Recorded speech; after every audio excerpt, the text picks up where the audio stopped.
بسم الله الرحمن الرحيم. نبدأ على بركة الله. المحاضرة الرابعة، الفصل الخامس، مقاييس الالتواء والتفرطح. اليوم حناخذ الالتواء والتفرطح مقاييس. المقياس الأول اللي هو الالتواء.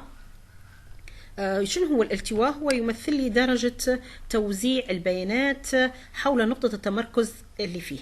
فما يمكن معرفة الالتواء حول أي توزيع من خلال النظر إلى شكله. فهنا هي عندي أنا أنه يقول لي المنحنى ملتوي نحو اليمين أو نحو جهة اليسار.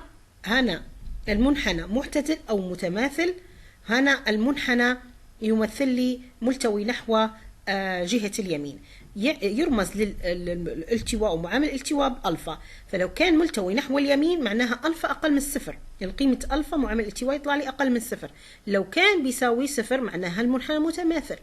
الألفا أكبر من الصفر معناها المنحنى ملتوي نحو جهة اليمين. يعني يكون التوزيع متماثلا إذا كان الخط اللي مار بين قيمة منحنى التوزيع بيقسم هذا المنحنى إلى قسمين متساويين. شوف في هذه الحالة شنو حيكون؟ الوسط بيساوي الوسيط بيساوي المنوال، معناها المعامل الالتواء بيساوي صفر اللي هو ألفا. لما نعطيك مثلا إن الوسط بيساوي 65 والوسيط بيساوي 65 والمنوال بيساوي 65 في بيانات معينة، معناها نقول إن هذا معامل الالتواء بيساوي صفر، أي إن المنحنى أو المعامل هذا المنحنى متماثل.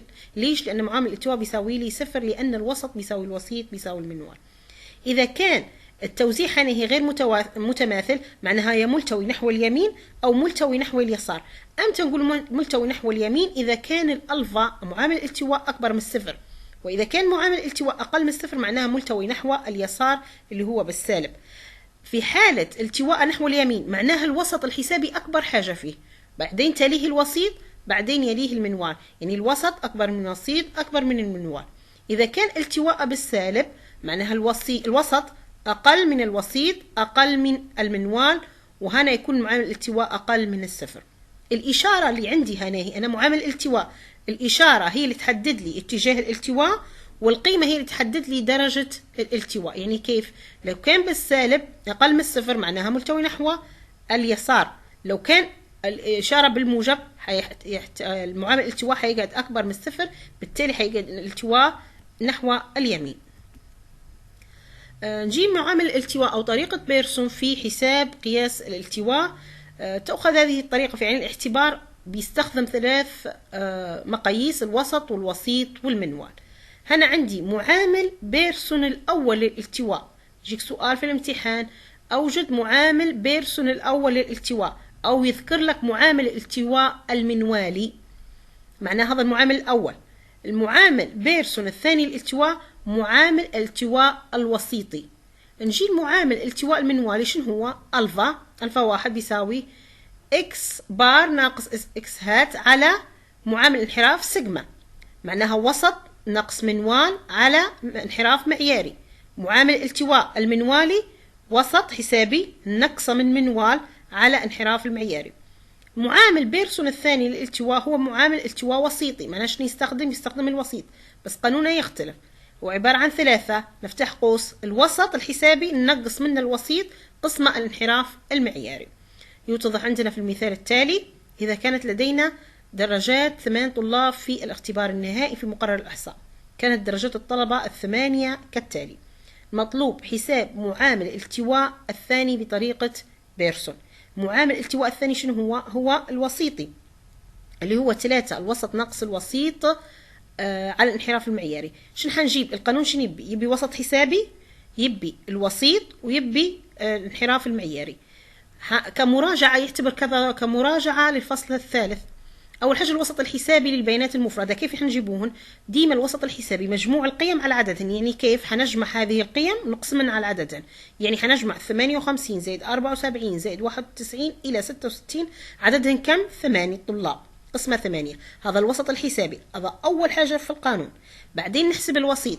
شنو قال لي الوسيط؟ قال لي الوسيط عنده نوعين. أول حاجة حرتب ترتيب تصاعدي أو تنازلي، وهو الأحسن تصاعدي، يعني من الأقل إلى الأعلى، من 52 58 66 64، يعني أقل حاجة إلى أعلى. هذه الخطوة هذه مهمة في إيجاد الوسيط. ركزوا هنا في إيجاد الوسيط. ضروري أول حاجة الترتيب، ثاني حاجة معرفة العدد، هل هو زوجي ولا فردي. كيف؟ يعني كم عندي مفردة؟ 1 2 3 4 5 6 7 8. 8 هذا عدد زوجي ولا فردي؟ زوجي. معناش حندير القانون متاعي، حنقول قيمة البيانات حتقعد n على 2 و n على 2 زائد 1، نختار بيناتن. يعني رقم القيمة المعاملة n على 2 8 على 2 و8 على 2 زائد 1، 8 على 2 4، وبعدين 8 على 2 زائد 1 يعني 4 زائد 1 5. معناها اذهب إلى القيمة الخامسة والرابعة أجمعهن وقسمهن على 2 حيطلع لي هو الوسيط. مراجعة أخرى، كيفية حساب الوسيط. أول حاجة لما يقول لك أحسب الوسيط، كيف حنحسب؟ نرتب ترتيب البيانات ترتيب تصاعدي، بعدين نشوف إن كان هو فردي له قانون وكان هو زوجي له قانون. رتب ترتيب تصاعدي، وتوا بنشوف إذا كان عدد البيانات كم عندي مفردة؟ عندي 8، معناها 8 هو عدد زوجي. كيف حندير نشتغل عليه؟ كيف نجيب الوسيط؟ في قانون اسمه n على 2 فاصلة n على 2 زائد 1. يعني القيمة اللي طلعتيها زيديها 1. طلعت لي 8 قسمة 2 و8 قسمة 2 وزيد زائد 1، معناها هنا 4 وهنا 5. معناها اذهب إلى القيمة الرابعة وإلى الخامسة. 1 2 3 4. القيمة الرابعة هي 74، حناخذها ونحطها على جنب، والقيمة الخامسة اللي بعدها هي 78. أجمع 74 زائد 78 اقسمهن على 2 يطلع هو الوسيط. يعني الوسيط طلع كم؟ 76. خلاص. ثاني حاجة في القانون هو وسيط جبناه. الانحراف المعياري، كيف نجيب الانحراف المعياري؟ خذيناه في الفصل الرابع اللي هو جذر التباين. هو عبارة عن كل مفردة ننقصها من الوسط الحسابي لكل تربيع على عددهن ناقص 1. هنا فعددهن هنا في القانون أرجو الانتباه، هنا هي ناقص 1. يعني بدل ما نحط على 8 حطيت على 7 اللي هو مفروض n-1. هنا خطأ في الطباعة. هنجيبها، هو عبارة عن كل مفردة 52 ناقص المتوسط، القيمة 58 ناقص المتوسط، 56 ناقص المتوسط تربيع، 74 ناقص المتوسط تربيع. نجمعهن ونقسمهن على عددهم ناقص 1 اللي هن 7 مفردات، وناخذ الجذر متاعهن يطلع لي الانحراف المعياري. خلاص. هو عبارة عن قانون وطبق. معامل الالتواء لبيرسون في الثاني هو عبارة عن 3 الوسط ناقص الوسيط قسمة الانحراف المعياري. نحط كل قيمة مقابل لها الوسط ناقص الوسيط على الانحراف المعياري، يطلع لي معامل التواء بيرسون الثاني. هناهي طلع بالسالب، الإشارة هي اللي تحدد لي. إذا كان بالسالب أقل من 0 معناها التواء نحو اليسار، وإذا كان بالموجب التواء نحو اليمين.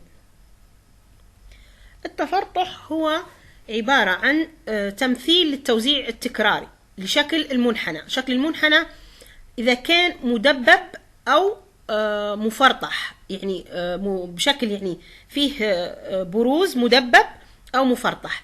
فهنا المعامل عندي معاملين للتفرطح، معامل التفرطح العزمي ومعامل التفرطح المائيني. معامل التفرطح العزمي اللي هو B1 ومعامل التفرطح المائيني اللي هو B2. عبارة عن قانون شنو؟ هو العبارة عن العزم الرابع قسمة العزم الثاني مرفوع القوة 2، أو القانون الثاني العزم الرابع على الانحراف على التباين مرفوع القوة 2، أو العزم الرابع على التباين مرفوع القوة 4، انحراف مرفوع القوة 4. قال لي المعامل التفرطح لو كان أقل من 3 معناه نقول عليه مفرطح، يعني طلع لي قيمة أقل من 3 مثلا طلع لي قيمة 2 معناه نقول إن شكل البيانات أو توزيع البيانات مفرطحة. لو كان بيساوي 3 معناها محتدل. لو كان أكبر من 3 طلع لي 4 5 معناها مدبب، شكل التوزيع حيكون مدبب أو المنحنى مدبب. معامل التفرطح المائيني B2 بيساوي Q3. شو معنى Q3؟ راهو هذا خذيتوه في الفصل الثالث اللي هو الربيع الثالث ناقص الربيع الأول على 2 في المائين 90 ناقص المائين 10. كيف حنجيبوها هذه؟ حتى هناهي عندها مقياس أو قيمة يقارن بها B2 لو كانت أقل من 0.263 هذه تنحفظ القيمة هذه، معناه نقول على مفرطح. لو كان بيساوي 0.263 معناه نقول عليه معتدل. لو الناتج طلع لك أكبر من 0.263 حنقول عليه مدبب. توضح عندي في المثال: حدد نوع ودرجة التفرطح العزمي للبيانات التالية. لما قال لك العزمي معناه يستخدم عن طريق العزم، يعني المعامل التفرطح العزمي. عندي بيانات. أول حاجة حنذكر القانون هو عبارة عن العزم الرابع على العزم الثاني الكل تربيع. حنجيب العزم الرابع خذيناه في المحاضرة السابقة. العزم الرابع أو العزم الثاني قبل كل مفردة حنرفعها إلى القوة 2. 4 أس 2 زائد 5 أس 2 زائد 5 أس 2 زائد 6 أس 2 زائد 2 أس 2. قسمة عددهم كم عندي مفردة؟ عندي 5 مفردات بيساوي 212. بالنسبة للعزم الرابع اللي هو 4 أس 4 5 أس 4 5 أس 4 6 أس 4 و2 مرفوع القوة 4 قسمة عددهم اللي هو 5 بيساوي 563.6. عبارة عن قانون هو عبارة عن القانون هذا عزم الرابع على العزم الثاني تربيع. خلاص جبت القانون الأول والقانون الثاني قسمتن على بعضهم طلع لي 26.68. حنقارن الشيء هذاهي المقدار هذاهي في حالة المعامل التفرطح العزمي حيكون أكبر من 3 وأقل من 3 وبيساوي 3. هذا أكبر من 3 معناه حنقول عليه مدبب. المثال الثاني: حدد نوع ودرجة التفرطح المائيني، معناها النوع الثاني للتوزيع التالي إذا كان لدينا البيانات التالية. أعطاك الربيع الأول والربيع الثالث والمائين 10 والمائين 90. حنطبق في القانون مباشرة، يعني في شكل هالمسائل حنعطوا هذين بشكل مباشر بدون حسابهن. حيكون معامل التفرطح المائيني Q3 ناقص Q1، يعني الربيع الثالث ناقص الربيع الأول قسمة 2 المائين 90 ناقص المائين 10. حنطبق في القانون. هناخذ الربيع الثالث كم كان 43.25 ناقص الربيع الأول 15.625 قسمة 2 نفتح قوس المائين 90 كان 53.3 ناقص المائين قسمة المائي 6.7 فكان الناتج معامل التفرطح المائيني 0.29. بيش نقارن هالقيمة هذه بال 0.263. لو كانت أكبر منها مدبب بيساويها معناها معتدل، أقل منها معناها مفرطح.